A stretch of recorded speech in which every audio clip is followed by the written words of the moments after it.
Video call करून हनी ट्रॅपमध्ये अडकवण्याचे प्रकार वाढत असताना 4 महिला आणि एका पुरुषाने मिळून प्रत्यक्षात हनी ट्रॅपमध्ये अडकवून पैसे उकळणारी टोळी बनवली। पण एका तरुणाने पोलिसांकडे तक्रार केली आणि या टोळीचा कारनामा उघड झाला। पाहूयात। पुरुष वर्गानं जरा सतर्क राहणं गरजेचं आहे। जर एखाद्या अनोळख्या महिलेनं फोन केला आणि काही बहाणे सांगून घरी बोलावलं तर समजून जा धोका आहे। असं आम्ही का सांगतोय तर नांदेडमध्ये एका तरुणाला अशा एका टोळीनं लुटलंय। या महिला वेगवेगळ्या पुरुषांना फोन करायच्या, संपर्क झाला की विविध कारणं सांगून त्या पुरुषांना घरी बोलवायच्या। त्यांच्यावर विश्वास ठेवून एखादा पुरुष घरी आला की त्या खरा गेम सुरू करायच्या। त्याच्याशी लगट करून अनेक व्हिडिओ आणि फोटो काढायच्या आणि त्यानंतर हे फोटो आणि व्हिडिओ व्हायरल करू अशी धमकी देत पैसे उकळायच्या। असा त्यांच्या या टोळीचा गोरखधंदा सुरू होता आणि अशाच प्रकारे एका तरुणाला त्यांनी लुटलं। बाहेरगावी जाण्यासाठी गाडी हवी आहे म्हणून तरुणाला फोन केला।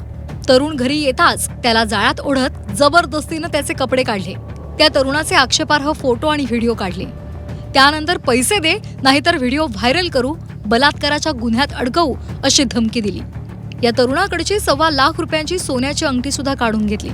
घाबरलेल्या तरुणानं पळ काढत भाग्यनगर पोलीस ठाणे गाठलं आणि घडला प्रकार सांगितला।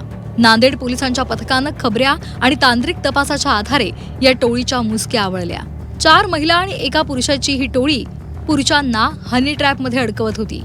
त्यामध्ये काही महिला एका ड्रायव्हरला फोन करून त्यांना मला गाडी पाहिजे असं बोलवलंय घरी, आणि घरी आल्यानंतर त्याला ट्रॅप करून घरामध्ये 4 महिला आणि एक पुरुष यांनी मिळून त्याचे कपडे वगैरे काढले, त्याचे व्हिडिओ केला आणि व्हिडिओ केल्यानंतर एक्सटॉर्शन केला की पैसे दे, ज्वेलरी दे, नाहीतर सोशल मीडियावर बदनामी करतो, खोटा गुन्हा दाखल करतो वगैरे वगैरे।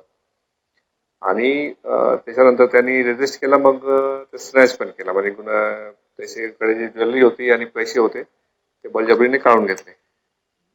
नंतर तो इमिडिएटली भाग्यनगर पोलीस स्टेशनवर रिपोर्ट केला त्यांनी। पोलिसांनी ह्याच्या संज्ञान घेऊन इमिडिएटली सगळे आरोपींना अटक केला आणि हे चौकशीनंतर सगळं खरा झालेला प्रकार समोर आला। महिलांच्या या टोळीनं अशा प्रकारे अनेक तरुणांना आणि नागरिकांना लुबाडल्याचा संशय आहे।